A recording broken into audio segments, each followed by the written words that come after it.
Hello everyone, আমি সৃঞ্জয় চলে এলাম একদম একটা নতুন ভিডিও নিয়ে। এবং এই ভিডিওটাতে বন্ধুরা আবারও প্রিন্স নিয়েই একটা ইনফরমেশন দিতে এসেছি। প্রিন্সের কলকাতাতে ডাবিং চলছে একদিকে, তোমরা সকলেই জানো, কিন্তু আরেক দিকে আমি কিন্তু বলেছিলাম সিনেমার শুটিং শেষ, সিনেমার পোর্শনের শুটিং শেষ, কিন্তু আমি কি বলেছি যে গানের পোর্শনের শুটিং শেষ? বলিনি।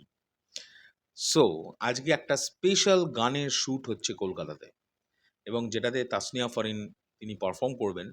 দুর্দান্ত লেভেলের পারফর্ম চলছে।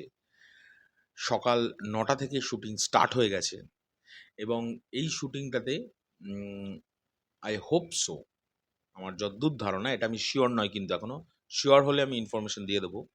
মেগাস্টার এবং তাসনিয়া ফারিন কিন্তু এই স্পেশাল একটা পোর্শনে কিন্তু আছেন এই গানটাতে। কারণ এই গানটা একটা অন্য রকমের গান হতে চলেছে। এই গানটা, যে ৪টে গান বাকি আছে তার মধ্যে একটি গান যেটা আজকে হয়ে যাচ্ছে, আর ৩টি গান, একটা গান তো মানালিতে শ্যুট হবে রোম্যান্টিক, আর একটা ডান্স নাম্বার যেটা মুম্বাইয়ে শ্যুট হবে, আর একটা অ্যাকশন সিকোয়েন্স আছে। তো ৩টে গান আর মনে হয় বাকি আছে। তো আজকেরটা হচ্ছে একটা গান যেটা কলকাতাতে শ্যুট হচ্ছে একটা অন্যরকমভাবে, যেটা আমরা সিনেমায় আই হোপ সো খুব সুন্দরভাবে প্রেজেন্ট করতে দেখতে পাবো। এবং সেখানে তাসনিয়া ফারিনজি তো দুর্দান্ত কিছু একটা করবেন, কারণ তাসনিয়া ফারিনজির ওপরে বেস করে এই গানটা স্পেশালি তৈরি করা হচ্ছে। দুর্দান্ত একটি গান। আমি বলছি না এক্স্যাক্টলি কি, এই ট্র্যাকটা কি নাম দিয়ে ওনারা করছেন, আমি শুনেছি, বাট আমি বলবো না এই কারণে, বিকজ প্রোডাকশন হাউস এখনও নিজেরা কিছু বলেনি।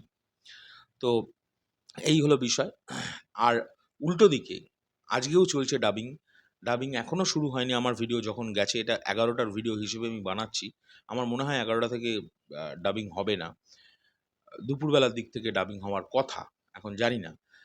তবে ডাবিংয়ের কথা বলতে গেলে আরেকটা কথা মনে পড়লো, সেটা তোমাদের সঙ্গে শেয়ার করি, যে সিনেমার অধিকাংশ অংশের ডাবিং গতকালকে মেগাস্টার করে ফেলেছেন। এতটাই ট্যালেন্টেড উনি, এতটাই ডেডিকেটেড, যে ওনার কাছে না কোনো একটা সিনেমা এলে উনি ৩ দিনে ডাবিং করে ফেলেন। এটা এর আগেও আমরা দেখেছি। দরদের সময় দেখেছিলাম, আমি তুফানের সময় দেখেছিলাম। তাণ্ডবটা আমার মনে আসছে না, বাট তুফানের সময় আমার এক্স্যাক্ট মনে আছে উনি কলকাতায় এসেছিলেন, ২ দিনের মধ্যে ওনার ডাবিং শেষ হয়ে গেছিলো, ১ দিন উনি রেস্ট করেছিলেন। আমার একদম পরিষ্কার মনে আছে। তো এটা মেগাস্টারের কাছে অসম্ভব কিছু নয়।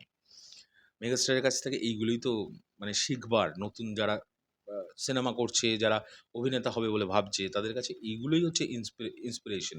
যারা মানুষ এরা গোটা সিনেমা সেটা ৩ দিনের মধ্যে ডাবিং করে ফেলতে পারে। ২ দিনের মধ্যে ডাবিং শেষ হয়ে যেতে পারে। ভয়ঙ্কর বিষয় একটা। মানে ওনার পোরশনটা। যাই হোক, এই হলো বিষয়। তোমাদের এই ভিডিওটা কেমন লাগলো অবশ্যই কমেন্ট করে জানাবে। আর বাই দ্য ওয়ে, এই ভিডিওর শেষে আমি আবার একটা ইনফরমেশন পৌশালীদিকে নিয়ে দিচ্ছি। পৌশালীদি আগের থেকে অনেক ভালো আছে। সকলে প্রশ্ন করছে প্রত্যেকটা ভিডিওর নিচে, পৌশালীদি কেমন আছে? পৌশালীদি ভালো আছে। আমি প্রত্যেকদিন পৌশালীদির ইনফরমেশন দিয়ে যাবো, কোনো চিন্তা নেই।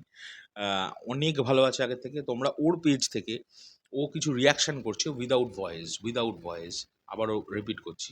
ও কিছু রিঅ্যাকশন করছে, সেগুলো দেখতে পারো। এবং শরৎ মিউজিক ভেঞ্চার্সে মেগাস্টারের কিছু না কিছু এলে সেগুলোও রিঅ্যাকশন করার চেষ্টা করছে, বাট উইদাউট ভয়েস।